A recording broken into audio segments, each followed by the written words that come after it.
अस्सलातु वस्सलामु अलैका या हबीबल्लाह, अस्सलातु वस्सलामु अलैका या शाफिउल मुज़निबीन, अस्सलातु वस्सलामु अलैका या रहमाताल लिल आलामीन। বক্তব্যের প্রারম্ভে শ্রদ্ধা ভরে স্মরণ করছি জাকের পার্টির সুমহান প্রতিষ্ঠাতা বিশ্ব লিসা কবি হযরত মাওলানা ফরিদপুরি কুদ্দুস সিরুল আজিজ সাহেবকে। আজকে আমার আলোচনার প্রথমে জাকের পার্টি নিয়ে দু একটি কথা বলতে চাই। আজ থেকে ৩৬ বছর পূর্বে ১৯৮৯ সালের ১২ই রবিউল আউয়াল দয়াল নবী রাসূল পাক সাল্লাল্লাহু আলাইহি সাল্লামের পবিত্র আবির্ভাব লগ্নে নিশির শেষ ভাগে ৮৮ হুজুর খ্যাত বিশ্ব লিসা সুফি হযরত মাওলানা ফরিদপুরি কুদ্দুস সিরুল আজিজ সাহেব জাকের পার্টি প্রতিষ্ঠা করেন। সেই থেকে আজ ৩৬ বছর অতিবাহিত হয়েছে। এই ৩৬ বছরের ইতিহাস ধৈর্যের ইতিহাস, এই ৩৬ বছরের ইতিহাস ত্যাগের ইতিহাস। জাকের পার্টির ২১ লক্ষ আত্মত্যাগী নেতাকর্মী এবং ৩ কোটি সমর্থক শুভানুধ্যায়ী সারা দেশব্যাপী জালের মতো বিস্তৃত একটি ঐক্যবদ্ধ শক্তি।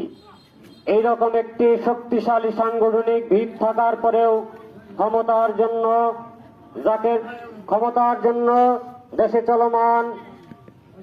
চলমান অস্বাস্থ্যকর রাজনৈতিক প্রতিযোগিতাকে জাকের পার্টি পদাঘাত করে এই ৩৬ বছর যাবৎ জাকের পার্টি ধৈর্যের পথ ধরে, ত্যাগের পথ ধরে, আদর্শকে বুকে লালন করে পথ এগুচ্ছে। আজ তবে এটাও সত্য, অপ্রিয় হলেও সত্য, আজকে বাংলাদেশের একটি বিশাল অংশের মানুষ জাকের পার্টি সম্পর্কে তেমন একটা ধারণা রাখেন না। কেন রাখেন না? জাকের পার্টি এই ৩৬ বছরের ইতিহাসে কখনো হরতাল অবরোধ দেয় নাই।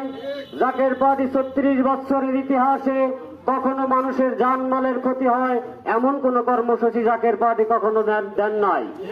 জাকের পার্টি চেয়ারম্যান মহোদয় এই ৩৬ বছর যাবৎ ধৈর্যের পথ ধরে, ত্যাগের পথ ধরে, হাঁটি হাঁটি পা করে জাকের পার্টিকে এগিয়ে নিয়ে যাচ্ছে।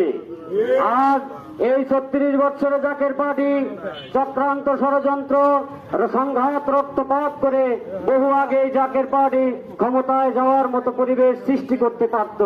কিন্তু আমরা জাকের পার্টি বিশ্বাস করি রক্তের উপর পাড়া দিয়ে সংঘাত, রক্তপাত করে, চক্রান্ত, ষড়যন্ত্র করে ক্ষমতায় যাওয়া যায়, কিন্তু দেশের কল্যাণ করা যায় না, দেশে শান্তি প্রতিষ্ঠা করা যায় না। আমরা জাকের পার্টি বিশ্বাস করি এই দেশের মানুষ